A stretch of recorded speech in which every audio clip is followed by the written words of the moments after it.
A meeting is going to be splendid when this person turns up as one of the first speakers on the roster.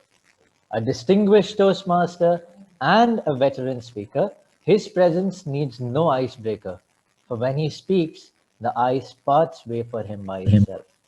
Please welcome distinguished Toastmaster Alex Tharyan.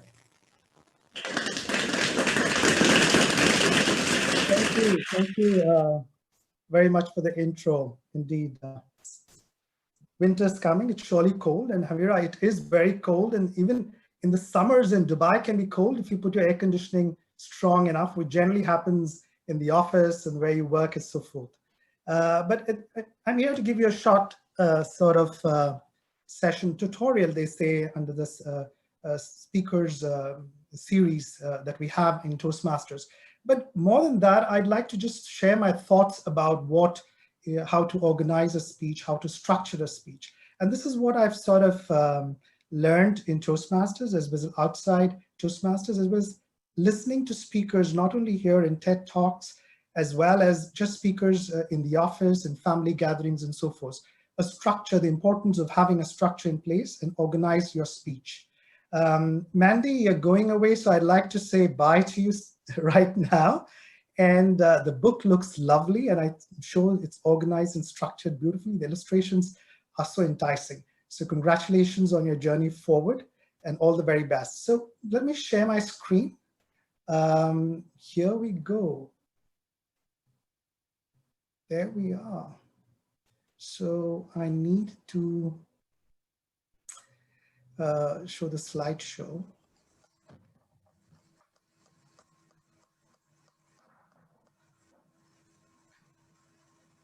From the beginning. Yeah, so I'm sure all of you can see that. So this is, like I said, it's about to organize and structure your speech. There are tips, there are what my points of view around it. So it's not necessarily following the suggested requirements of Toastmasters, but I think it's interesting. Some of them you people will resonate with it, some you may disagree, but it's very interesting to go through it because people have different ways of structuring their speech. It's not a particular given way, but Toastmasters has taught us something and something that I've learned as well. So let's look at what are the features of a good speech. A good speech has to be entertaining. I put question marks because it's debatable. So is it to be entertaining? My view, it is. Unless it's something, you're talking about something extremely sad on a funeral day or something like that, it has to be entertaining. Whether you're giving information, whether you're just giving an education session like I'm trying to do, or it's a table topic, some sort of entertainment does creep into it. So bear that in mind when you're structuring your speech. You have to make it entertaining. It doesn't mean it has to be humorous, but there's a huge element of interest that needs to come through. Does it need a message? Now that's been debated a lot on whether your speech really needs a message. In Toastmasters, we emphasize on that. We emphasize on having a message. And I find that in real life too, when you start giving a speech, when you start talking about something, in the end, you're telling your audience something, an action, a message. So a message does creep in some ways in some ways or the other. So keep in mind when you're structuring your speech to have a message of sorts, and that has to be clear. When I go to the next slide, I'll explain to you how it has to be clear. Stories and anecdotes. A good structure would have stories and anecdotes because if you don't put that, the speech tends to be overly boring in some way and overly very theoretical, as we say. It's not something that our audience can sort of relate to. Language is important. We all, for most of us, English is the second language, but the use of the right language depends on the audience as well. So I know there's love for Shakespeare in this crowd, but it doesn't mean you quote Shakespeare where people have, really don't understand Shakespeare and cannot relate to such an author. But try to see what kind of audience that you're going to address and what's their background, what is possibly their level of education, the kind of experience that they would have. A bit of research around that is extremely important as well. Delivery.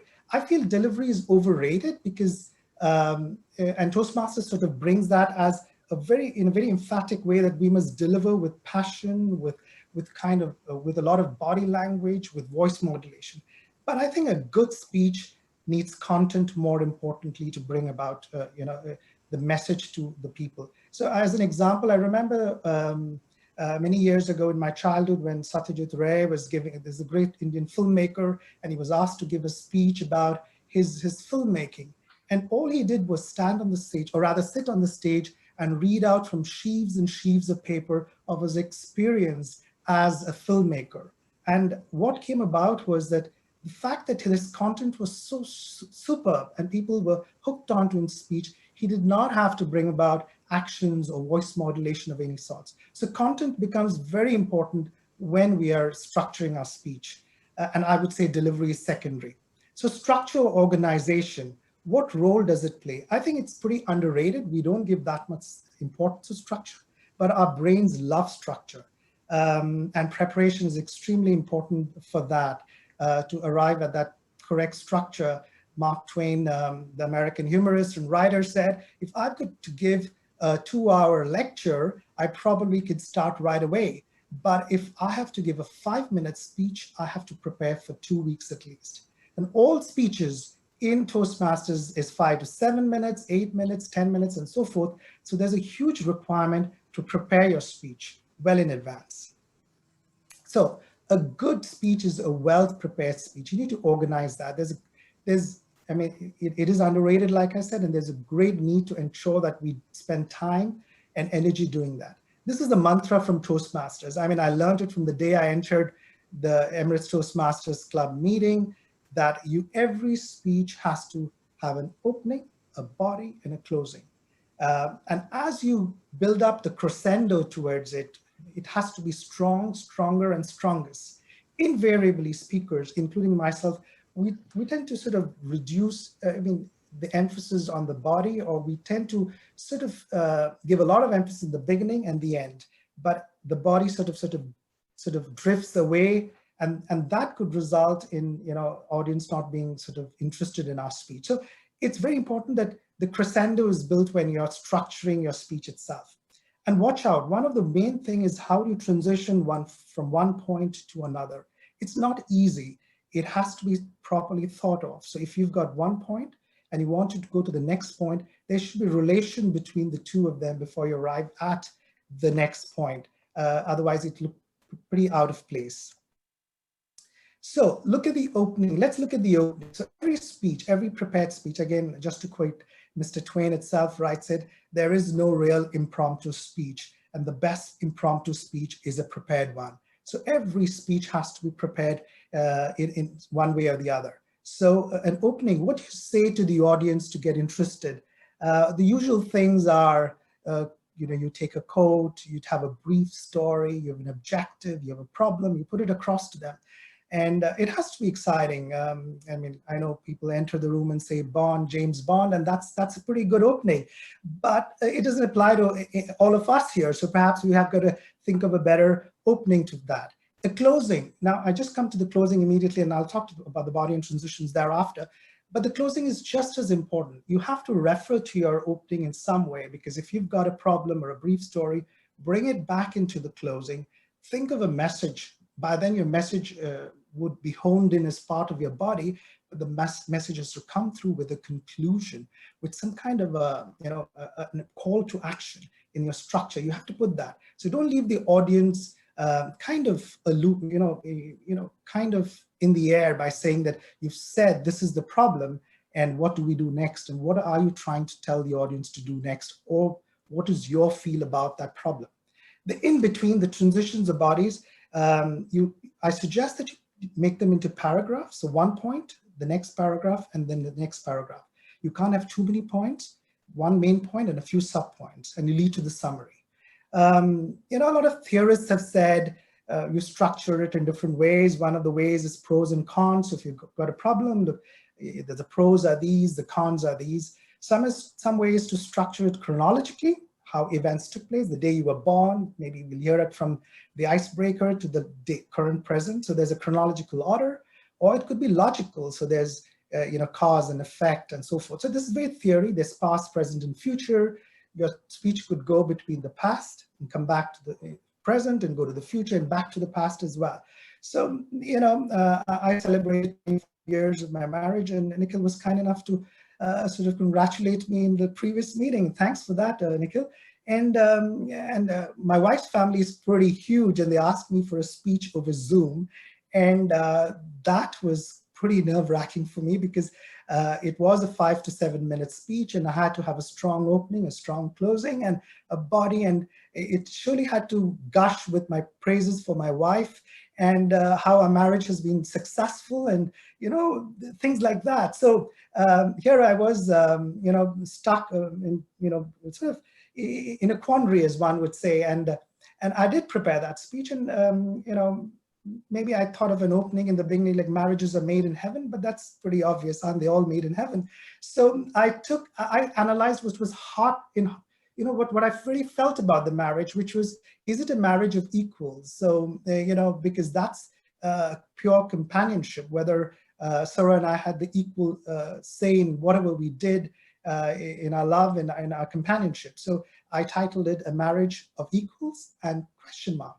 And then there was and then I started up with a brief about how we met. It had a humorous tinge to it because it was a family gathering, and then we bumped into each other and so forth.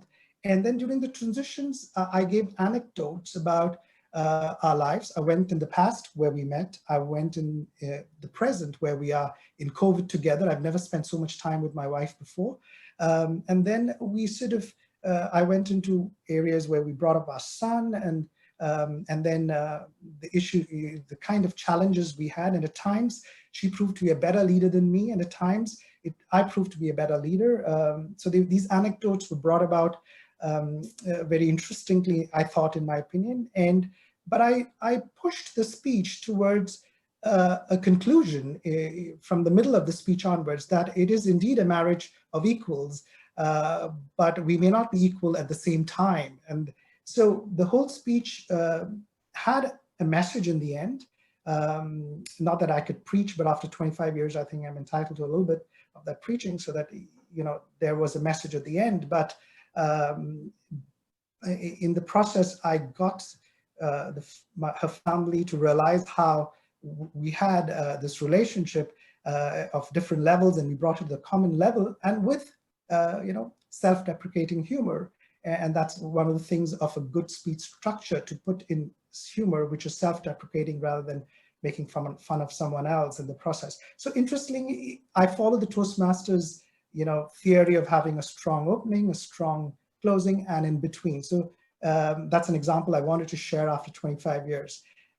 So here are some tips about a good structure, right? I mean, let's look at some tips, because in the end of the day, tips are what we really follow in our lives. Number of words. So it used to be 100 words a minute.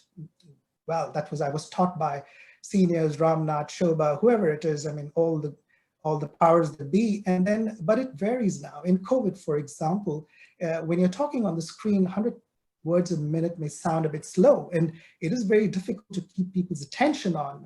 People are sipping water, they're looking at their pets or whatever they're doing. So it's good to increase the number of words. So speakers sort of, Tasu Shervani, that I attended a lecture of his in how to deal with speaking in COVID. He's part of the Southern Baptist University in the United States. And he said, you have to increase the number of words that you do, because people's attention span falls. Secondly, you need to have things that can keep them engrossed, such as a PowerPoint presentation, a video, and so forth. So now your structure of your speech should have pictures on it, because people get, want to see in that picture what's happening, or a little bit of a video, or you want to show a prop or something like that. So that's very important in this, at the time when we're using Zoom. You've got to prepare a skeleton of your speech. That's very important. And then you fill them up. Don't get upset that I've got to write a huge speech. Get the skeleton, get those points in there, and you start filling it up. Look at stories and anecdotes. Don't let one story dominate your whole speech. Look at anecdotes, and maybe one or two anecdotes before you arrive at the message. Look at quotes. People love hearing quotes. It sort of rings a bell on people's minds. So try and use that.